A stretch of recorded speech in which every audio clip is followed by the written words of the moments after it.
61살 김모 씨가 지난 2017년 구입한 경기도 고양의 한 다세대 주택입니다. 지역 신용협동조합에서 집을 담보로 대출을 받은 기록이 있었지만 모두 되갚아 근저당권이 말소됐다는 등기부등본을 믿고 사들였습니다. 하지만 1년 5개월 만에 김 씨는 뜻밖의 연락을 받았습니다. 대출금을 갚은 적이 없고 근저당권도 사라지지 않았다는 내용. 안녕하세요. 부동산 전문 변호사 변호사영입니다.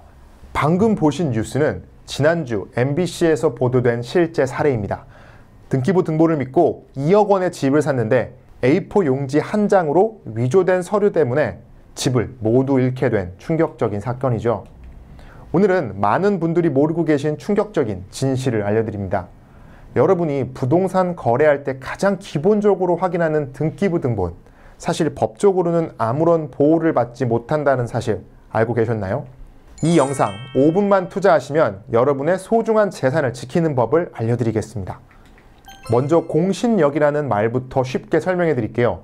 공신력이란 쉽게 말해 공적 문서를 믿고 거래했을 때 법적으로 보호받을 수 있는 힘입니다. 실생활 예를 들어볼게요. 여러분이 마트에서 정상적으로 물건을 구매했을 때 나중에 그 물건이 도난품으로 밝혀지면 어떻게 될까요? 일반적으로는 여러분이 선의의 제3자로 보호받습니다. 즉 값을 지불하고 구매했다면 그 물건을 계속 가질 수 있죠. 하지만 부동산은 다릅니다. 여러분이 등기부 등본을 꼼꼼히 확인하고 집을 샀는데 나중에 알고 보니 진짜 주인이 따로 있다면? 놀랍게도 우리나라에서는 이런 경우 등기부 등본을 믿고 산 사람을 보호해주지 않습니다. 이것이 바로 등기부 등본에 공신력이 없다는 의미입니다. 즉 아무리 국가기관인 등기소에서 발급한 공식 문서라고 할지라도 그 내용이 틀렸다면 그 문서를 믿고 거래한 사람은 법적 보호를 받지 못한다는 뜻이죠. 실제로 있었던 사례를 자세히 한번 말씀드려 보겠습니다. 김 씨는 2018년 서울 마포구의 빌라를 3억 5천만 원에 매입했습니다. 부동산 중개인과 함께 등기부 등본을 확인했더니 깨끗하고 아무런 문제가 없어 보였죠. 그런데 3년 후인 2021년 갑자기 농협은행에서 소장이 하나 날아왔습니다. 소장의 내용은 충격적이었죠. 해당 부동산에 1억 5천만 원의 근저당권이 설정되어 있으니 경매 절차를 진행하겠다는 내용이었어요. 알고 보니 전 집주인 박 씨가 2017년에 농협에서 1억 5천만 원의 대출을 받고 집에 근저당권을 설정했는데 대출금을 갚지 않았음에도 서류를 위조해서 근저당권을 말소시켰던 것입니다. 위조 방법은 간단했습니다. 농협 지점장의 도장을 위조했던 것이죠. 안타깝게도 김 씨는 이런 사실을 모르고 깨끗한 등기부 등본만 믿고 집을 샀다가 결국 대법원까지 가는 3년간의 재판 끝에 패소했고 집은 경매로 넘어갔습니다. 결국 김 씨는 3억 5천만 원의 집을 잃게 되었고 박 씨는 사기죄로 구속되었지만 이미 김 씨가 손해본 돈은 회수할 수 없었습니다. 또 다른 충격적인 사례입니다. 평택시의 한 농민 부부인 이 씨 부부는 2015년에 1억 원을 주고 농지를 구입했습니다. 이 땅은 원래 국가 소유였다가 2010년에 경매로 매각된 후 몇 번의 거래를 거쳐 이 씨의 부부에게 팔린 땅이었습니다. 그런데 2018년 갑자기 최 씨라는 사람이 나타나 이 땅은 원래 내 땅입니다 라고 소송을 제기했어요. 놀랍게도 법원은 최 씨의 손을 들어주었죠. 알고 보니 이런 상황이었습니다. 1970년대 최 씨 가족 소유였던 이 땅이 국유지로 잘못 등록되었고 이에 대해 최 씨가 1990년대부터 국가를 상대로 소송을 진행 중이었습니다. 그런데 국가는 소송 중이었음에도 불구하고 2010년에 이 땅을 경매로 매각했던 것입니다.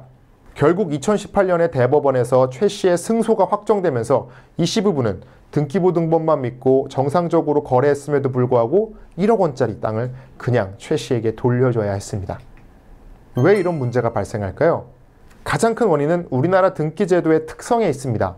등기소는 서류가 형식적으로 맞는지만 판단하고 그 내용이 진짜인지는 확인하지 않습니다. 이를 형식적 심사주의라고 하는데요. 쉽게 말해 등기소는 서류 관리만 할 뿐 책임을 지지 않는다는 뜻입니다. 예를 들어 대출금을 상환했다는 서류가 제출되면 등기소는 그 서류가 형식적으로 맞게 제출되었는지만 확인할 뿐 실제로 돈을 갚았는지 여부는 확인하지 않습니다. 이런 시스템 때문에 서류 위조만으로도 등기부 등본의 내용이 바뀔 수 있는 것이죠.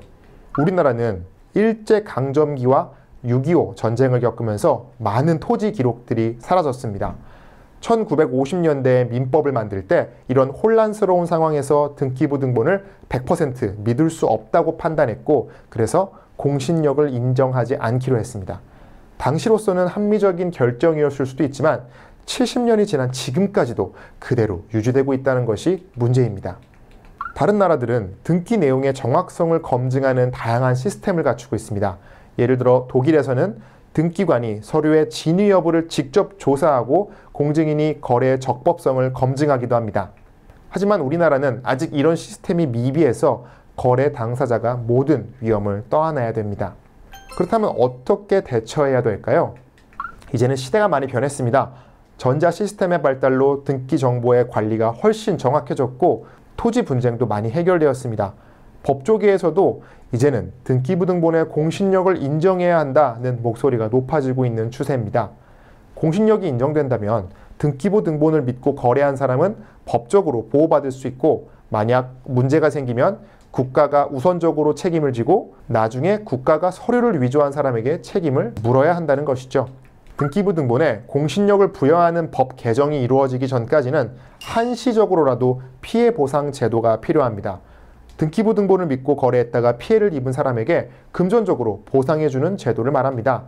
예를 들어 독일에서는 등기보장기금이라는 제도를 운영하고 있는데, 등기 과정에서 오류가 발생해 피해를 입은 사람에게 국가가 보상해주는 시스템입니다. 그렇다면 법이 바뀌기 전까지 일반인들은 어떻게 이런 피해를 예방할 수 있을까요? 첫 번째는 부동산 권리보험에 가입하세요. 최근에는 부동산 권리보험이라는 상품이 있습니다. 등기부 등본의 오류로 인한 피해를 보상해주는 보험이죠. 고가의 부동산을 구매할 때는 이런 보험 가입을 고려해보세요. 등기부 등본에는 을구라는 부분이 있는데, 여기에는 저당권이나 가압류 등의 내역이 기록됩니다. 최근 저당권이 말소된 기록이 있다면 실제로 대출금이 상환되었는지 여부를 은행이나 채권자에게 직접 확인해 보는 것이 최선입니다. 지금까지 등기부 등본의 공신력 부재로 인한 문제점과 해결책에 대해서 알아봤습니다. 70년 전 만들어진 제도가 아직도 그대로 유지되고 있다는 것은 분명 문제가 있습니다. 여러분의 소중한 재산을 지키기 위해 오늘 말씀드린 내용을 꼭 기억해 주시기 바라겠습니다. 이 영상이 도움되었다면 좋아요와 구독 부탁드립니다.